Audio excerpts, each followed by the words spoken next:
Bye. Bye, baby. You have a lovely house. Until we come again. Come on. A little bit more.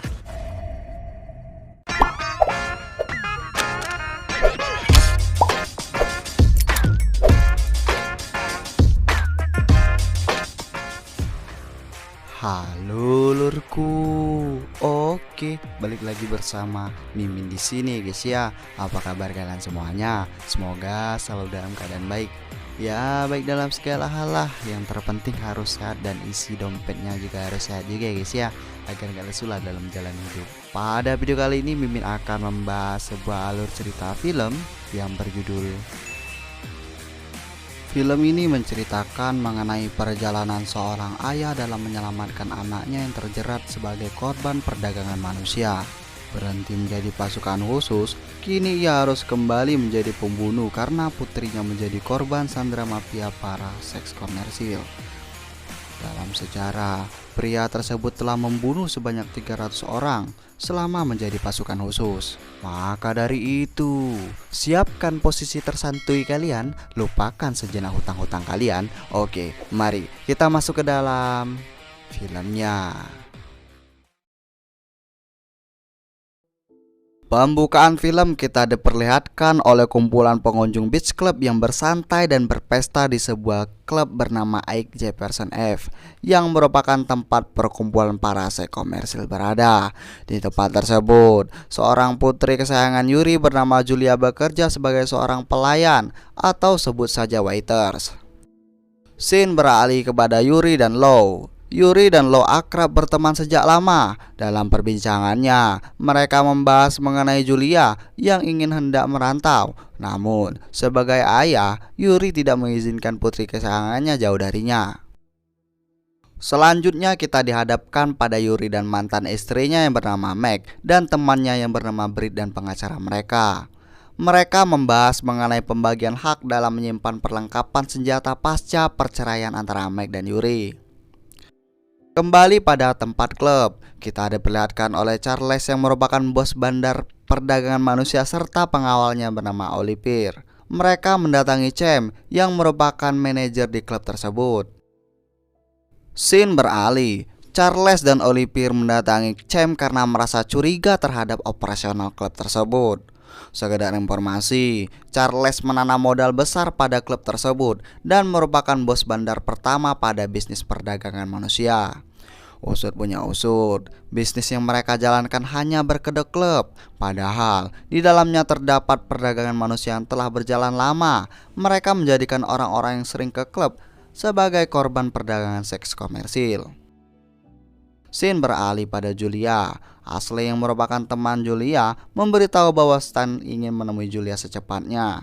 Di waktu yang sama, Julia akhirnya berusaha menemui Stan yang ternyata malah mempertemukan Julia dengan seorang pria bernama Paul yang mengaku sebagai ahli pemotretan yang siap menjadikan Julia sebagai model jika Julia bersedia.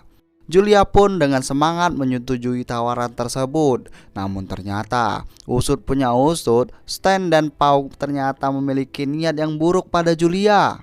Mereka mengincar perempuan polos yang mau diajak bekerja sama sebagai model pemotretan yang akan dijual sebagai budak seks.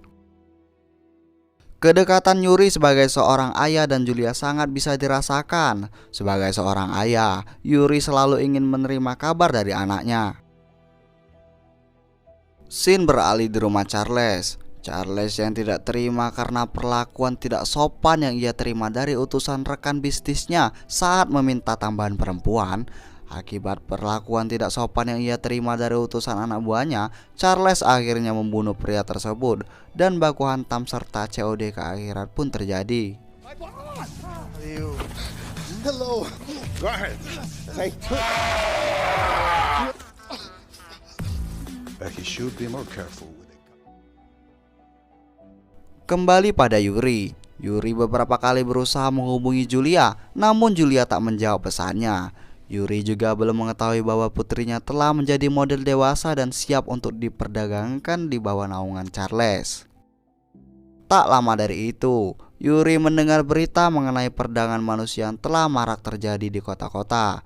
Karena merasa khawatir dan Julia yang tak segera memberi kabar, Yuri akhirnya mendatangi klub di mana tempat awal Julia bekerja.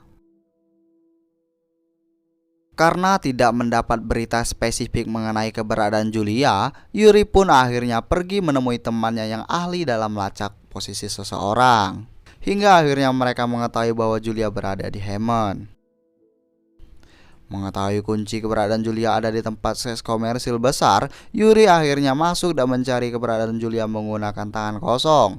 Tapi tak berselang lama, seorang penjaga di sana mengetahui bahwa ada yang mencurigakan dari Yuri karena tidak sama dengan pengunjung pada umumnya. Namun Yuri terus berusaha mencari Julia menggunakan Find My Phone yang menuju pada sebuah ruangan tempat pemotretan. Pegawai yang curiga akhirnya menghentikan perbuatan Yuri, padahal Yuri sudah mengatakan bahwa ia hanya mencari putrinya. Karena aksinya dihentikan, Yuri pun emosi dan meng-COD-kan pria tersebut ke akhirat.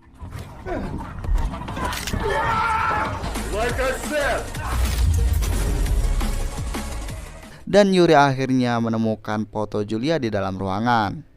Emosi Yuri pun tak terbendung melihat putrinya ikut menjadi korban perdagangan manusia. Hingga terjadilah baku hantam yang sengit dan dramatis.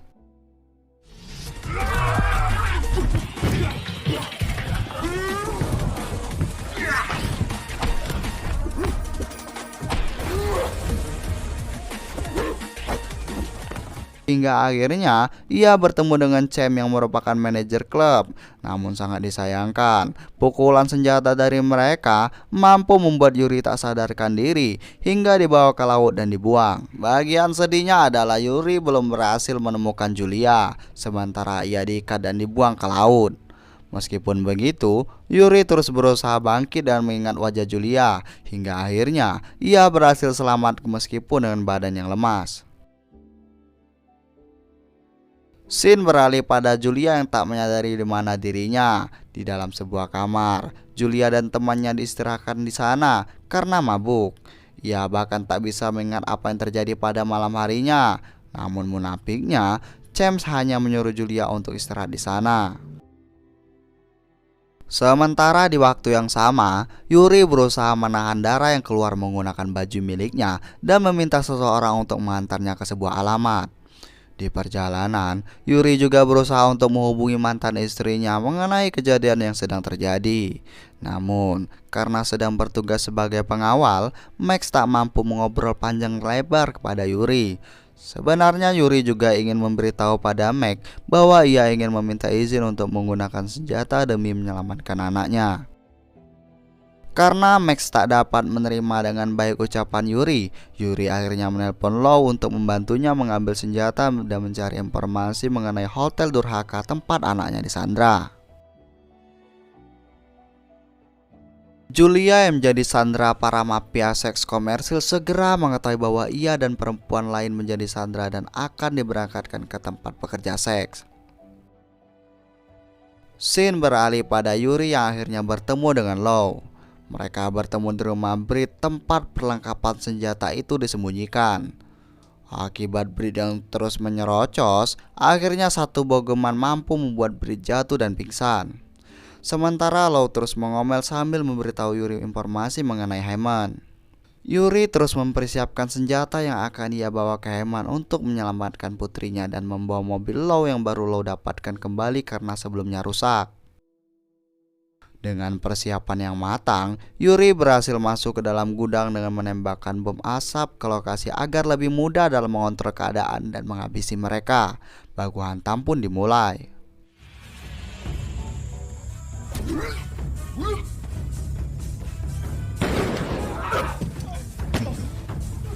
Do you remember me? Dalam kesempatan ini, Yuri mampu menghabisi Cem dengan senjatanya. Scene beralih, Brit akhirnya memberitahu Max bahwa Yuri telah mengambil senjata di rumah Brit. Dari sanalah, Max akhirnya menyadari bahwa ada sesuatu yang terjadi pada Yuri dan anaknya. Di waktu yang sama, Yuri berhasil masuk ke dalam Hammond dan menemukan gadis-gadis yang menjadi korban seks komersil para mafia bejat. Namun ia belum berhasil menemukan putrinya karena Julia disekap di gudang lain. Yuri pun akhirnya menghubungi 911 dan cerdasnya Yuri, ia menelpon polisi agar polisi dapat menyelamatkan para gadis yang menjadi sandera, sementara ia bisa fokus mencari putrinya. Adegan berpindah kepada Charles dan jajarannya yang mulai bingung dan panik karena ulah Yuri yang membabat habis 5 anak buahnya dan juga 2 perempuan andalan yang mereka jadikan pekerja seks. Sekedar informasi, bisnis mereka terus beroperasi tanpa ada halangan karena Charles terus mengeluarkan uang kepada pejabat korup untuk menutupi pekerjaan busuknya. Setelah Charles menampilkan target yang mereka cari, Oliver akhirnya tahu bahwa yang membuat kekacauan di sana adalah Yuri Grandenko. Di sana Oliver menceritakan kepada bosnya bahwa Yuri pernah juara sambo di Ukraina dan mantan pasukan khusus yang ikut perang dan telah membunuh lebih dari 300 orang selama ia menjadi pasukan khusus karena keahliannya. Setelah menjadi pasukan khusus, Yuri juga menjadi pengawal menteri pertahanan dan pengawal bos kriminal top di Moskow. Charles pun mulai ketar-ketir. Scene beralih di rumah Yuri. Yuri belum mampu menemukan anaknya, namun ia terus mencari cara agar Julia segera bisa ditemukan dan merayakan Natal bersama. Hingga berita keributan di Hammond pun menyebar luas. Low juga memberitahu Yuri bahwa operasional bisnis perdagangan itu berjalan lebih dari 20 tahun dan dilindungi oleh banyak pejabat. Sebab itu, mereka butuh tenaga ekstra untuk memenangkan pertarungan tersebut. Tak berselang lama, Mac datang untuk menanyakan apa yang terjadi. Namun tak butuh waktu lama, pasukan yang dikirim oleh Charles mendatangi rumah Yuri dan berusaha menghabisi Yuri. Di sela-sela perbincangan mereka, Mac menembakkan peluru kepada 3 orang di depan Yuri.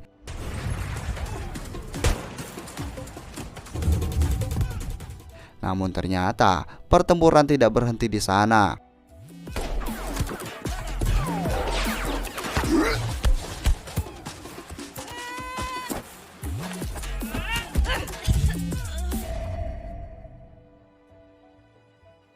Mereka pun akhirnya mampu menghabisi semua antek-antek Charles dan memutuskan untuk tidur di mobil sementara waktu.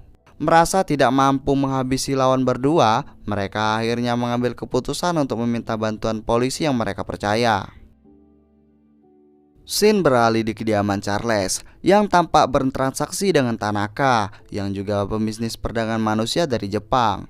Tanaka memberikan uang kepada Charles untuk membeli perempuan yang telah ia pesan pada Charles dan akan ia bawa. Salah satu dari perempuan tersebut adalah Julia. Scene beralih pada Mac dan Charles yang memerlukan bantuan karena banyaknya pasukan yang akan mereka lawan. Mac mengusulkan polisi terbaik yang ia kenal hingga bertemu. Namun ternyata polisi yang Mac percaya adalah polisi kotor yang juga bekerja sama dengan Charles. Bersyukurnya, Yuri bergegas melajukan mobilnya karena jika terlambat, peluru dari polisi tersebut bisa menghabisi keduanya.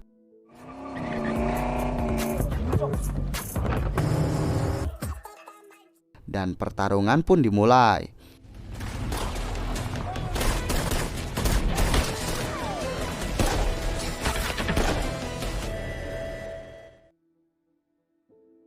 Setelah mendengar kematian utusannya, sebenarnya Oliver telah mengingatkan Charles untuk melepaskan putrinya karena Oliver tahu bahwa Yuri hanya mengincar anaknya.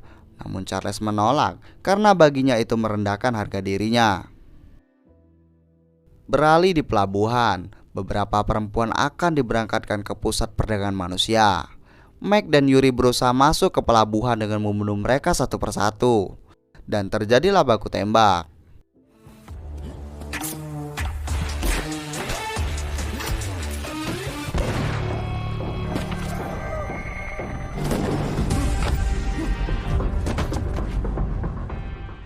Melihat bawahannya telah dibabat habis oleh Yuri, Oliver meminta Yuri untuk bertarung selayaknya laki-laki tanpa menggunakan senjata.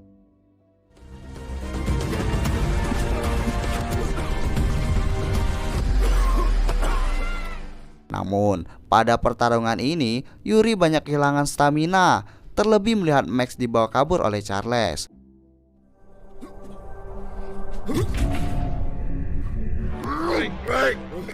Namun akhirnya Yuri mampu memenangkan pertarungan dan berhasil mengetahui lokasi putrinya berkat Oliver. Hingga akhirnya ia mendapat tempat tersebut dari Oliver sebelum ia membunuhnya. Tempat terakhir ini dirasa Charles menjadi tempat yang paling aman. Padahal jelas saja Yuri akan berusaha sekuat tenaga untuk membuat putrinya kembali.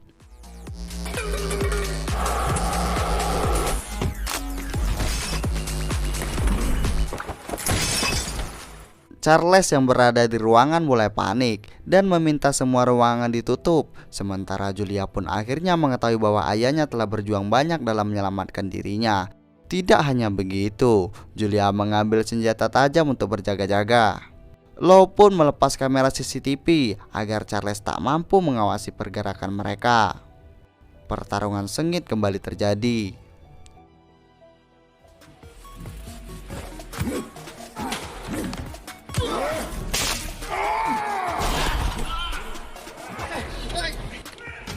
Berasa ketakutan, Charles akhirnya meminta bantuan kepada Tanaka. Namun Tanaka menolak.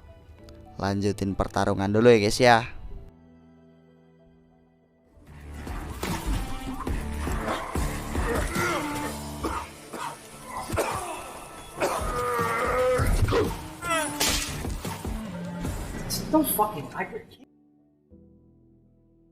Pada kesempatan akhir mereka akhirnya bertemu. Charles menjadikan Julia Sandra agar Yuri melepaskan pistolnya.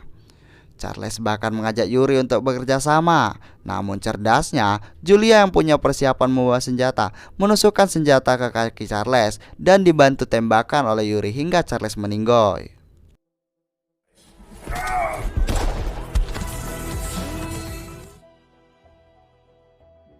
Penutupan film kita diperlihatkan mereka yang bahagia dalam merayakan Natal bersama. Dan film pun rampung. Ya mungkin segitu saja guys ya pada video kali ini. Jika terdapat kesalahan, kekurangan penyampaian alur film dan lain sebagainya, Mimin mohon maaf. Support terus channel ini. Jangan lupa like, comment, and subscribe serta nyalakan lonceng notifikasinya. Dan sampai jumpa pada video selanjutnya.